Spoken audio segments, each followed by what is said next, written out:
प्रिय विद्यार्थियों, इस वीडियो में हम पद परिचय देना सीखेंगे।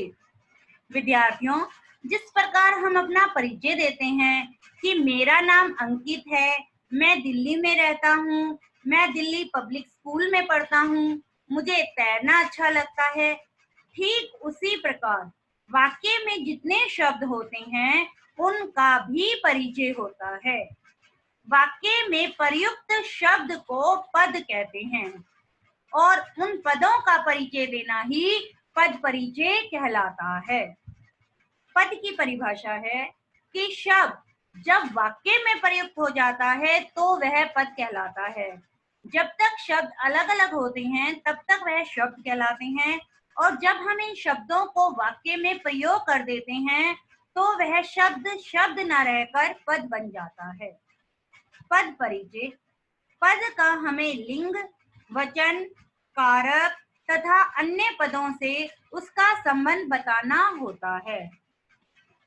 किसी वाक्य में प्रयोग किए गए संज्ञा, सर्वनाम, विशेषण आदि पदों का व्याकरण की दृष्टि से पूरा परिचय देना ही पद परिचय कहलाता है। पद परिचय में शब्द का भेद और उपभेद बताने के साथ साथ उसके लिंग, वचन, कारक आदि का भी परिचय देना चाहिए। वाक्य में 4 प्रकार के विकारी और 4 प्रकार के अविकारी पदों का प्रयोग किया जाता है। विकारी पद कौन से होते हैं? संज्ञा, सर्वनाम, विशेषण और क्रिया। अविकारी पद होते हैं क्रिया विशेषण, संबंध बोधक, समुच्चय बोधक और विस्मयादि बोधक। इन सभी पदों का परिचय देते समय निम्नलिखित पहलुओं पर ध्यान दिया जाता है। संज्ञा का पद परिचय, अर्थात जब हम किसी संज्ञा के बारे में बताते हैं तो हमें संज्ञा के बारे में निम्नलिखित चीजें बतानी होती हैं। भेद, व्यक्तिवाचक, जातिवाचक या भाववाचक। अर्थात संज्ञा का पद परिचय देते समय हमें पहले उसके भेदों के बारे में बताना है कि ये कौन सा भेद है, ये किस भेद का उदाहरण है, व्यक्तिवाचक का, जातिवाचक का या भाववाचक संज्ञा का। फिर हम बताते हैं लिंग कि ये शब्द पुल्लिंग है या स्त्रीलिंग शब्द है। फिर आती है वचन की बारी कि एक वचन शब्द है ये या बहुवचन शब्द है। कारक, कर्ता कारक है, कर्म कारक है, करण है, संप्रदान है, अपादान है, संबंध है, अधिकरण है या फिर संबोधन है। और फिर हम बताते हैं संबंध कि इस संज्ञा का क्रिया अथवा अन्य शब्दों से क्या संबंध है। जैसे रमा पुस्तक पढ़ती है, यहाँ पर हमें रमा का पद परिचय देना है। रमा शब्द क्या है? रमा व्यक्तिवाचक संज्ञा है, स्त्रीलिंग शब्द है, एक वचन है, कर्ता कारक है और पढ़ती है क्रिया का कर्ता है। अर्थात रमा हमारा कर्ता कारक है, व्यक्तिवाचक संज्ञा भी है, स्त्रीलिंग है और एक वचन है। इसी प्रकार सर्वनाम का पद परिचय। जब हम किसी सर्वनाम के बारे में बताते हैं तब हमें उसके भेदों के बारे में बताना है कि वह पुरुषवाचक सर्वनाम है, निश्चयवाचक है, अनिश्चयवाचक है, प्रश्नवाचक सर्वनाम है, संबंधवाचक सर्वनाम है या फिर निजवाचक सर्वनाम है। अर्थात जो प्रश्न पूछा जाता है उसमें से सर्वनाम का कौन सा भेद है, लिंग कौन सा है, स्त्रीलिंग है या पुल्लिंग है, वचन एक वचन है या बहुवचन है, कारक कर्ता कारक है, कर्म कारक है, करण कारक है, संप्रदान कारक है, अपादान है, संबंध है, अधिकरण है या फिर संबोधन है। फिर हम बताते हैं संबंध कि जिस क्रिया का कर्ता कर्म आदि संबंध कारक हो तो हम संबंधी शब्द भी लिखते हैं कि क्या संबंध है। जैसे उदाहरण है वह किसे कह रहा है। इस वाक्य में हमें वह शब्द का पद परिचय देना है।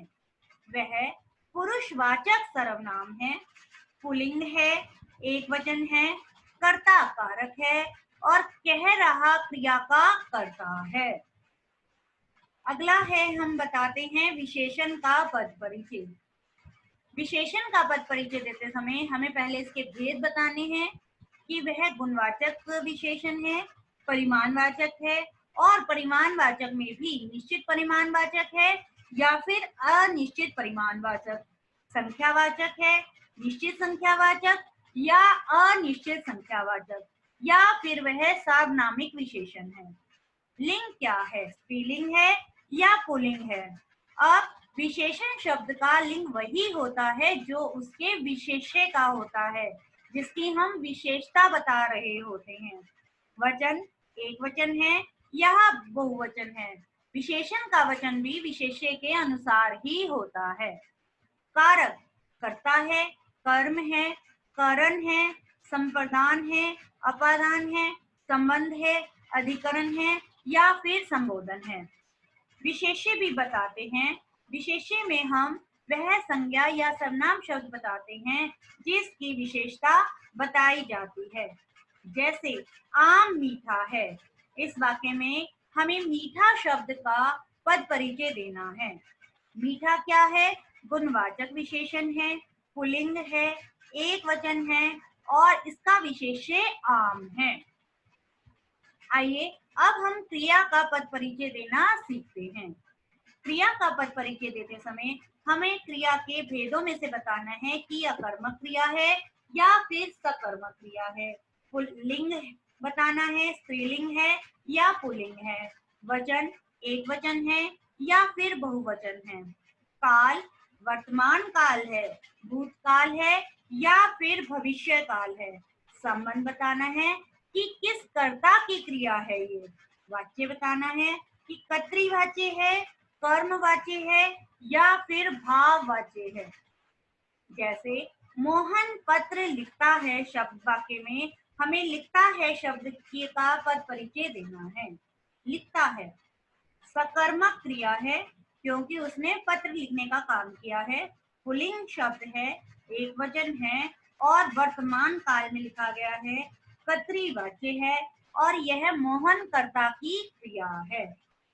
हमें विकारी शब्दों का परिचय देते समय कम से कम उसके बारे में 3 बातें जरूर बतानी होती हैं। भेद बता दिया, पुल्लिंग या स्त्रीलिंग बता दिया और फिर हमने एक वचन या बहुवचन भी बता दिया। कम से कम 3, ज्यादा से ज्यादा हम इसके बारे में 5 बातें बताते हैं। आइए अब हम अविकारी शब्दों का पद परिचय देना सीखते हैं। अविकारी शब्दों में पहला भेद है क्रिया विशेषण। हम क्रिया विशेषण का पद परिचय देते हैं। भेद क्रिया विशेषण के 4 भेद हैं, कालवाचक, स्थानवाचक, परिमाणवाचक या फिर रीतिवाचक क्रिया विशेषण। इसमें हम विशेष्य क्रिया भी बताते हैं कि जिस क्रिया की विशेषता बताई गई हो उसके बारे में क्या निर्देश है। जैसे सोहन धीरे धीरे चलता है, यहाँ पर धीरे धीरे शब्द का पद परिचय देना है। धीरे धीरे रीतिवाचक क्रिया विशेषण शब्द है और विशेष्य क्रिया है इसकी चलता है। अगला है संबंध बोधक का पद परिचय। संबंध बोधक के पद परिचय में हमें संबंध बोधक और उसके संबंधी शब्द बताने चाहिए। जैसे सोहन मोहन से धीरे चलता है, यहाँ पर से धीरे का पद परिचय है कि अव्यय है संबंध बोधक और यहाँ सोहन व मोहन शब्दों में संबंध बताया गया है। दूसरा उदाहरण है हमारे विद्यालय के पीछे खेल का मैदान है, यहाँ पर के पीछे शब्द का पद परिचय देना है। के पीछे संबंध बोधक अव्यय है, यहाँ पर विद्यालय का संबंध अन्य शब्दों से जुड़ रहा है। अगला उदाहरण होता है समुच्चय बोधक का पद परिचय। समुच्चय बोधक के 2 भेद होते हैं, समानाधिकरण और व्याधिकरण। जैसे बादल उमड़े और वर्षा होने लगी, यहाँ पर और शब्द का हमें पद परिचय देना है। और समानाधिकरण समुच्चय बोधक अव्यय है क्योंकि यह 2 वाक्यों को जोड़ने का काम कर रहा है। बादल उमड़े और वर्षा होने लगी, इन वाक्यों में मेल हुआ है। दूसरा उदाहरण है सभी लड़कियां खेलती हैं जबकि रमा पढ़ती है। यहाँ पर जबकि शब्द का पद परिचय है व्याधिकरण समुच्चय बोधक अव्यय। जबकि शब्द दो अलग अलग वाक्यों को मिला रहा है। अगला उदाहरण होता है विस्मयादि बोधक। विस्मयादि बोधक का पद परिचय देते समय हमें बताना है हर्ष, शोक, आश्चर्य, घृणा या क्रोध को व्यक्त किया गया हो। जैसे आहा, उपवन में सुंदर फूल खिले हैं। यहाँ पर आहा शब्द का हमें पद परिचय देना है। आहा शब्द विस्मयादि बोधक हर्ष सूचक शब्द है। इन अवयवों के अतिरिक्त निपात अव्यय भी होता है। निपात जो अव्यय शब्द वाक्य में किसी शब्द या पद के साथ लगकर उसके अर्थ में विशेषता उत्पन्न कर देते हैं, उन्हें निपात कहते हैं। जैसे ही, भी, तो, तक, मात्र, केवल, भर। जैसे मोहन ही जा रहा है। यहाँ पर ही पद का पद परिचय देना है।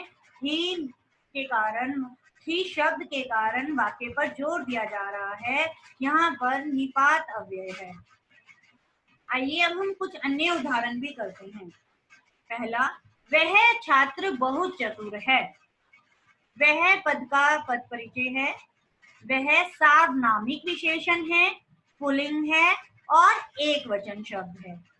छात्र जातिवाचक संज्ञा है, पुल्लिंग है, एक वचन है और कर्ता कारक है। बहुत ये चतुर विशेषण का प्रविशेषण है। चतुर शब्द गुणवाचक विशेषण है, पुल्लिंग है और एक वचन है और है अकर्मक क्रिया, पुल्लिंग, एक वचन, वर्तमान काल। दूसरा उदाहरण है वह अचानक दिखाई पड़ा। वह सर्वनाम है। सर्वनाम के अन्य पुरुषवाचक का उदाहरण है, पुल्लिंग है, एक वचन है और कर्ता कारक है। अचानक कालवाचक क्रिया विशेषण है। विशेष्य क्रिया है इसमें दिखाई पड़ा और दिखाई पड़ा का पद परिचय है अकर्मक क्रिया, एक वचन, पुल्लिंग, भूतकाल। तीसरा उदाहरण है वह विश्वास के योग्य नहीं है। वह क्या है? अन्य पुरुषवाचक सर्वनाम। यह पुल्लिंग भी हो सकता है और स्त्रीलिंग शब्द भी हो सकता है, एक वचन है। विश्वास के भाववाचक संज्ञा, एक वचन, पुल्लिंग और संबंध कारक है। योग्य क्या है? गुणवाचक विशेषण है, पुल्लिंग भी हो सकता है और स्त्रीलिंग शब्द भी हो सकता है, एक वचन है और इसका विशेष्य है वह। नहीं निषेधवाचक क्रिया विशेषण है और विशेष्य क्रिया है इसकी है। क्या है? अकर्मक क्रिया, पुल्लिंग या स्त्रीलिंग दोनों शब्द हो सकते हैं, एक वचन है, वर्तमान काल है